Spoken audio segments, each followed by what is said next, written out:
DM साहब को क्या करना है?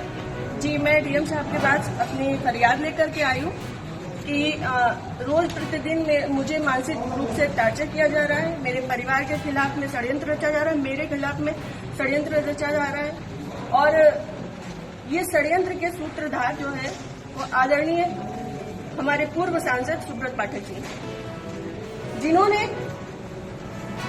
हमारे गेस्ट हाउस को लेकर के हमें ये कहा कि हम भू माफिया हैं। मैं आप सब लोगों को ये बात को अवगत करा देती हूँ कि हमारी जितनी भी जमीनें हैं 35-40 बीघे से ज्यादा जमीन नहीं है, और जिसमें हम मेरे खुद के नाम पे सिर्फ 3 बीघे जमीन है। और 3 बीघे जमीन वाली महिला कैसे भू माफिया हो सकती है? और 35-40 बीघे की जमीन में हम मेरे ससुर साहब, मेरी सासू माँ, मेरे हस्बैंड और मेरे देवर देवरानी 6 लोग आते हैं। इतनी सी जमीन में कैसे लोग भू माफिया हो जाते हैं? जो ये बड़ा उससे कह रहे हैं कि चपुन्ना के भू माफिया। और रही बात मेरे गेस्ट हाउस की, राधा रानी गेस्ट हाउस की, तो आज इन्हें ये पर लग रहा है कि वो हमने सरकारी भूमि में बनाया है, अवैध जमीन पे कब्जा किया है।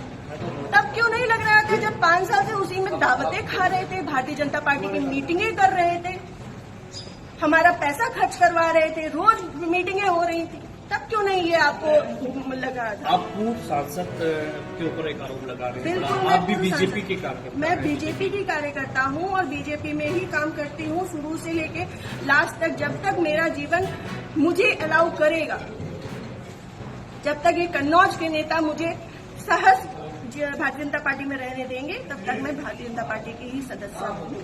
पार्टी में आपने इसकी उच्च पद पे शिकायत की है? मैंने ये इस विषय के बारे में यहाँ से लेकर प्रदेश अध्यक्ष तक को सबको सारी बातें पता है, और आज से नहीं पता है, ये पिछले 2 सालों से पता है। मेरे पिताजी, मेरे ससुर साहब, मेरे हस्बैंड, मेरे हम सब लोगों के लिए हत्या तक का मतलब षड्यंत्र रचा जा चुका है, और विगत के चुनाव के निर्णय के बाद ही रचा गया।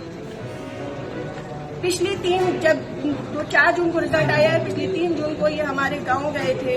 हमारे गांव जाकर के इन्होंने, हमारे राइवल्स हैं जो, उनके घर जाकर के इन्होंने 2 घंटे की बैठक रखी जिसमें षड्यंत्र रचा गया। और उसके बाद ही उसी दिन इनके एक प्रमुख कार्यकर्ता कहिए, चमचे कहिए, कुछ भी कहिए, वो जीतू त्रिपाठी, उन्होंने मेरे ससुर साहब को फोन किया, जिसकी मैं रिकॉर्डिंग आप सबको भेजूंगी और चाहूंगी कि मीडिया में आप चलाएं। उन्होंने मेरे ससुर साहब को धमकी दी कि अगर चपुन्ना चुनाव नहीं जीता तो आपको 4 तारीख के बाद देख लिया जाएगा। उसके बाद से ये सारा षड्यंत्र रचा गया। क्या चुनाव हरवाने में आपका भी श्रेय जाता है? मैं भारतीय जनता पार्टी, जिस तरीके से वो आरोप लगा रहे हैं, क्या वो कुछ भी कहे, वो तो ये भी कह रहे हैं कि भाई नया पार्टी ने 20 लाख रुपए ले लिए थे सपा से, वो तो उनका मुंह है, कुछ भी कह सकते हैं। पर मैं भारतीय जनता पार्टी की कार्यकर्ता हूं, और सभी लोग सोशल मीडिया जानते हैं, चलाते हैं, सभी लोग मेरी आईडी में देख सकते हैं कि मैंने किस तरीके से काम किया है। मैं सुब्रत पाठक के लिए काम नहीं करती, मैं भारतीय जनता पार्टी के लिए काम करती हूँ। आपने प्रशासन और पुलिस से शिकायत की? जी, मैंने पिछली 25 तारीख को प्रशासन पुलिस से शिकायत की थी, जिसमें सीओजी की टीम गठित है, और अभी तक कोई भी पकड़ा नहीं गया। क्या मानती है पुलिस प्रशासन और पुलिस दोनों लापरवाही कर रहा है? संभवतः हो सकता है, क्योंकि जिस हिसाब से अब दिन बीतते जा रहे हैं तो मेरा भी सब्र का पैमाना टूटता जा रहा है, और मुझे, मेरे परिवार को बहुत ज्यादा खतरा है इन लोगों से जो हमारे दुश्मन हैं। क्योंकि सुब्रत पाठक जी ने, हमारे जो राइवल्स हैं, सभी आजीवन कारावास के मुजरिम हैं। सभी आजीवन कारावास के मुजरिम हैं। मैंने इसमें लिख के भी दिया है, संदीप तिवारी, प्रदीप तिवारी, मनोज अग्निहोत्री, ये बलात्कारी केस के और आजीवन कारावास, गैंगस्टर, इन पे सब तरीके की धाराएं लग चुकी हैं ऐसे लोगों के साथ। और जिसको इन्होंने हम लोगों की सुपारी दी है, अखिलेश यादव उर्फ छक्की, वो इनके, हाँ, यहाँ ठटिया का ही निवासी है, गांव झहुआ, वो इन लोगों के साथ में, सुब्रत पाठक के साथ में भी जेल में रहा है और इन लोगों के साथ में भी जेल में रहा है, और अभी फरार है। और इन लोगों की मोटरसाइकिल भी उनके पास है, अभी तक वो भी बरामद नहीं हुई। ये लोग सिर्फ मेरा मानसिक, शारीरिक और चारित्रिक शोषण करते आ रहे हैं 2 साल से। मैं 3 साल से मैं बहुत ज्यादा परेशान हो चुकी हूँ।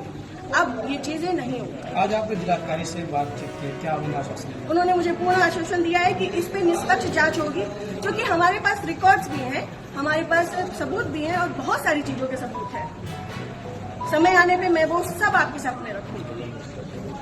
जिले में जो भी भ्रष्टाचार हो रहा है, जो जिला पंचायत में भ्रष्टाचार हो रहा है, जो ब्लॉक प्रमुख में भ्रष्टाचार हो रहा है, ब्लॉक में भ्रष्टाचार हो रहा है, वो सारी चीजें मैं आप सब लोगों के सामने रखूंगी। अगर आपकी सुनवाई आज नहीं होती तो आगे क्या कदम उठाएंगे? मैं आप लोगों का सहारा लूंगी और आप लोगों का सहयोग, मुझे पूर्ण विश्वास है कि मेरे साथ हमेशा रहेगा और मैं इस पे अपनी अंतिम सांस तक अब फ्रंट के पैमाने में आकर के लड़ूंगी।